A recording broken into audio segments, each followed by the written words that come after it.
Hello, I'm Michael, and if you're here, it's because you're as attracted to fear as I am.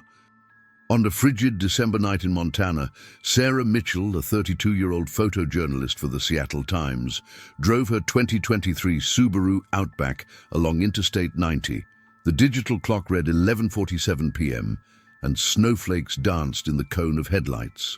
After 8 hours of uninterrupted travel, his eyes felt heavy, and the faded Lucky's Rest Stop next exit sign seemed like a blessing.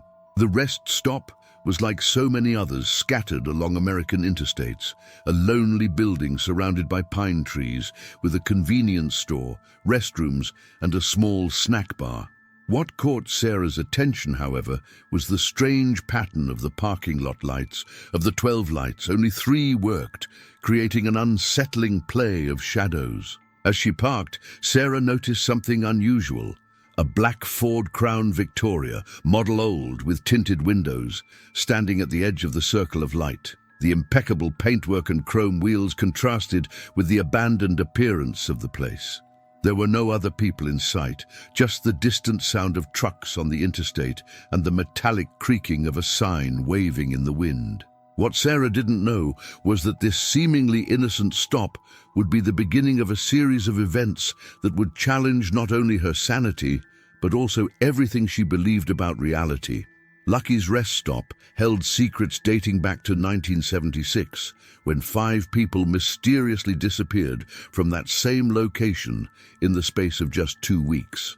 Inside the convenience store, the air was thick with the smell of reheated coffee and industrial disinfectant. The attendant, a man in his 70s named Earl, barely looked up from his crossword puzzle book when Sarah entered. His gnarled fingers, stained from decades of nicotine, held a half-bitten pencil as he mumbled numbers to himself. Sarah bought a coffee and noticed something peculiar. On the walls, between faded Coca-Cola ads and wanted posters, there were black and white photographs. They all showed the same gas station at different times, but there was something disturbing about them. In each photo, partially hidden in the shadows, was the same black Crown Victoria she had just seen in the parking lot. As she examined the photos more closely, Earl finally spoke, his husky voice cutting through the silence. "You saw it too, didn't you?" Before Sarah could respond, the old man continued, "Every time he shows up, someone disappears.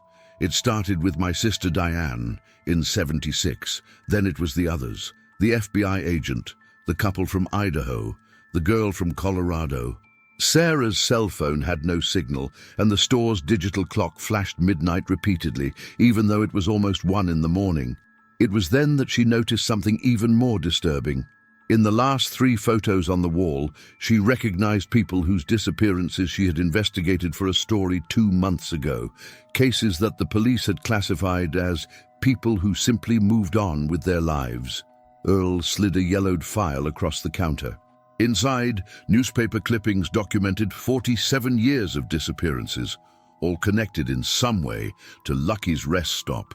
But what made Sarah's blood run cold was the last photograph in the archive. It was herself, standing next to her Subaru, taken less than 15 minutes ago. On the back of the photo, written in elegant calligraphy, "Next." Sarah's hands shook as she flipped through the file. Each page revealed a sinister pattern. The disappearances always occurred on snowy nights, always after midnight, and there were always reports of the mysterious Crown Victoria. But there was something more. Each victim was a person who was investigating some kind of story. Journalists, private detectives, investigators, all connected by an invisible web of search for answers. Earl began to tell a story that would change everything. In 1976, his sister Diane hadn't just disappeared. She was investigating a series of unexplained accidents at the abandoned old coal mine, located 5 miles north of the post. The accidents began after the discovery of strange inscriptions on the deepest walls of the mine. Symbols that, according to experts, did not belong to any known civilization. Suddenly, the lights in the store began to flicker. The coffee in Sarah's cup began to vibrate, and a low hum filled the room. Earl, with disturbing calm, pointed to the back door. There's an underground passage that leads to the mine. It was built during Prohibition for smuggling. It's your only chance." When Sarah looked back at Earl, her blood ran cold. The old attendant was completely still, like a three-dimensional photograph. Through the store windows, she saw that snowflakes were also suspended in the air. Time had literally stopped.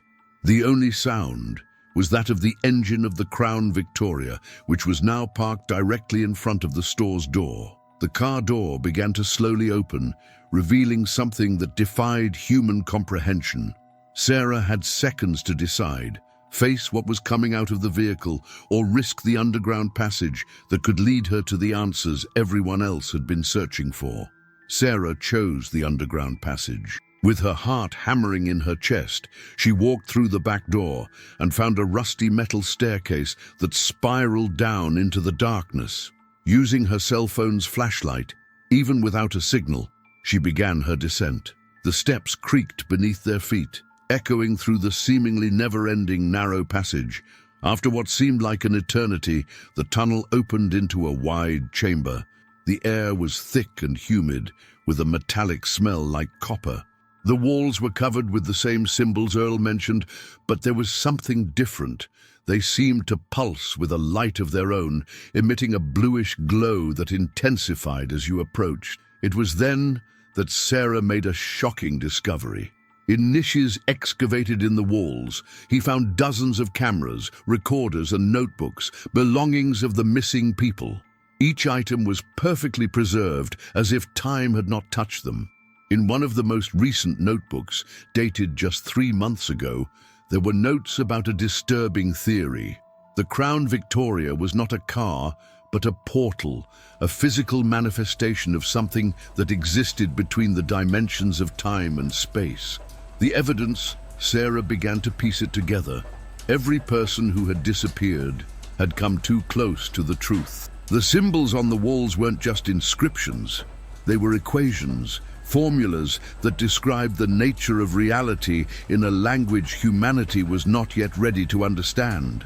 A metallic clang above her indicated that something, or someone, was coming down the stairs. Sarah had to make a crucial decision: continue exploring deeper into the mine in search of answers, or try to find another way out before it was too late. The sound of footsteps approached, and along with it came that same low hum that I had felt in the store. The sound of footsteps stopped abruptly. Sarah hid behind a column of rock, holding her breath. In the absolute silence, she could only hear her own heartbeat. It was then that a bluish light began to spread throughout the chamber, more intense than the glow of the symbols on the walls. In the dim light, Sarah saw something that defied logic. Earl was there, but it was not the same Earl from the store. He looked decades younger, wearing a 1976 police uniform. Beside him was a woman Sarah recognized from old photos, Diane, her sister. They both seemed as solid as ghosts, their forms wavering like an interfering TV broadcast. "Finally, someone has made it this far," said young Earl, his voice echoing unnaturally. "You're not investigating disappearances, Sarah. You're witnessing a convergence," Diane added. "The Crown Victoria is just an anchor, a fixed point in time where all realities meet." The symbols on the walls began to move, flowing like liquid mercury. Sarah realized that these were not ancient equations, but real-time code, documenting every decision, every moment someone got too close to the truth. The mine wasn't just a mine.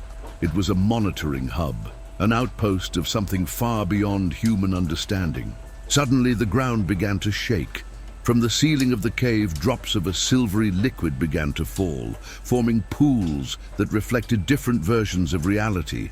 In each reflection, Sarah could see alternate versions of herself, some where she never stopped at Lucky's rest stop, others where she chose different paths. The true horror revealed itself. These weren't people disappearing, they were realities merging. Each disappearance was actually a person discovering that their reality was just one of infinite possibilities. The Crown Victoria didn't kidnap people, it transported them to their correct realities. The cave walls began to dissolve, revealing a vast interdimensional space. In the center, hovering like a silent sentinel, was the Crown Victoria, its black paint job absorbing all the light around it. The driver's door slowly opened, revealing not a car interior but an infinite corridor of possibilities. The moment of truth had arrived. Sarah was faced with a choice that transcended the simple question of life or death. Young Earl and Diane approached, their ethereal forms floating gently. Each person who has come this far has had to make a choice, Diane explained. Some chose to return and live with the weight of this knowledge. Others, she gestured to the Crown Victoria, chose to explore what lies beyond. Sarah then understood why the Earl in the store seemed so resigned. He was the version who chose to return, doomed to be the eternal guardian of Lucky's rest stop, watching as others discovered the truth he had tried to expose decades ago. Each recorded disappearance was not a tragedy, but a transcendence. With shaking hands, Sarah picked up her camera. Instead of running away, he began methodically photographing every detail. The flowing symbols, the dimensional pools, the infinite corridor inside the Crown Victoria. When she finished, she turned to Earl and Diane with iron determination in her eyes. "You're wrong," she said. "The world needs to know, but not through mysterious disappearances. It needs to be documented, understood." Sarah then did something unexpected. She walked up to the Crown Victoria and, instead of entering it, began photographing its interior, capturing the impossible geometry of the interdimensional corridor. The car began to vibrate violently, as if protesting this violation of its secrets. The symbols on the walls pulsed frantically, and the surrounding space began to distort. But Sarah kept photographing, even as reality began to fold in on itself. In a blinding flash of light, everything changed. Sarah found herself back at Lucky's rest stop, but something was different. His photos remained intact on his camera, the first concrete evidence ever recorded of the phenomenon. Old Earl was there, but now he was smiling, a smile of real relief. "You are the first," he said, "the first to choose to document rather than escape or transcend." Sarah Mitchell's photos would become the center of an international investigation. Lucky's rest stop was closed and cordoned off, but the Crown Victoria was never seen again. Some say he still appears at other rest stops along American interstates, awaiting the next investigator brave enough to face the truth. As for Sarah, she has never been the same. His photographs, although perfectly sharp, show something different to each person who looks at them. And sometimes, on the darkest nights, she swears she sees a bluish glow pulsing through them, as if the symbols were still alive, still telling their endless stories. The mystery of Lucky's rest stop has never been completely solved, but perhaps that was the truth. Answer: some truths are not meant to be resolved, just documented.